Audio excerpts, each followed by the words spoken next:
What's up, guys? JT here. I want to give you a heads up on the exchange limits that we're going to be applying soon. So when you take your resources to the outpost and you swap them for Nectar, we're going to have limits in place for each type of resource, and then there's going to be a cap on how many you can sell per day. And this is going to be across like the total on a given day, rather than like your personal limit. We don't have personal limits. It's just first come, first serve. Whoever sells these amounts first, that's how that'll work.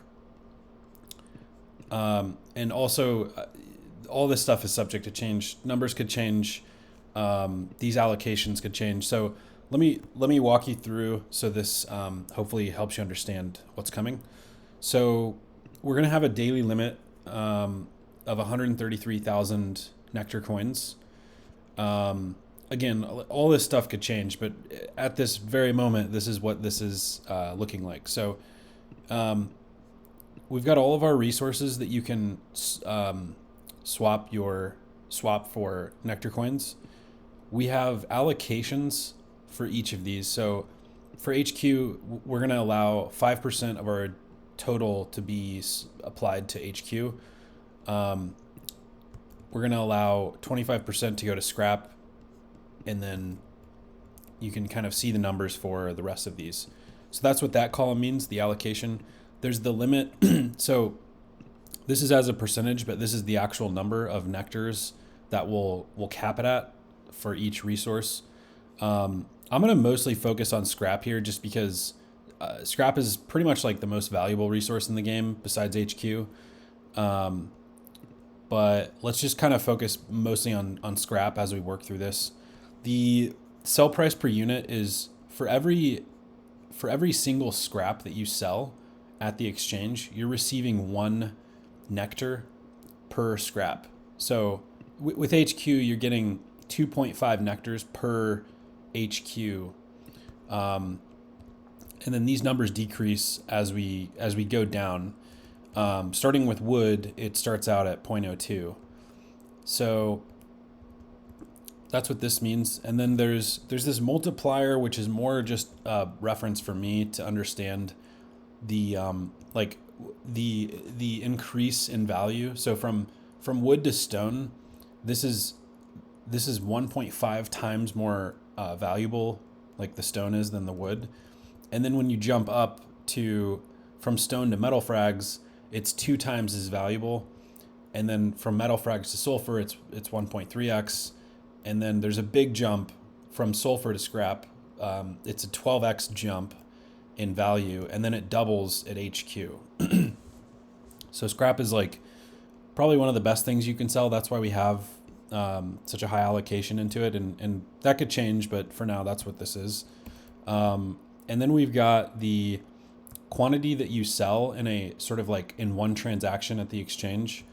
So every time you click on like the little plus button, it's adding 500 scrap to your sell order, and then this is the price that you're selling it for. So for every 500 scrap you sell, you're getting 500 nectar tokens back.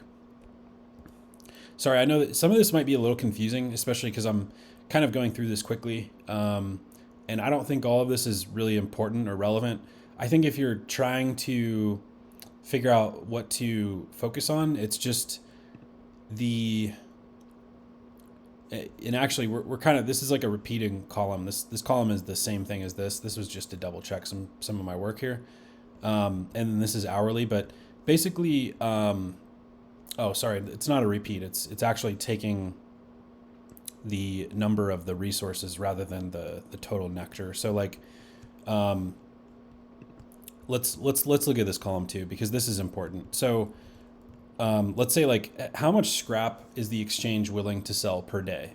It's going to sell 33,000 scrap per day, which happens to be 33,000 nectar, because the price of a scrap is 1 nectar. But let's look at sulfur. So sulfur is 0.08 nectar per cooked sulfur. So this number is going to be a little bit higher over here. So the exchange is selling 166,000 sulfur per day. And you can see the daily amounts here. So it's really like you're answering two questions. Like in this column, you're answering like how many nectars could I get? And in this question, you're answering like how much should I how many of these resources should I be gathering and trying to sell? And then if we're going to make changes to the exchange, like none of this is actually supported right now with these limits. We would just set limits on like how much nectar coins you can cash out on a daily basis, because we need to make sure that the treasury is sustainable. And so right now this works on a 5-month schedule. So hopefully this makes sense. Sorry this video went a little bit long, but let me know if you have any questions and I will share this in Discord.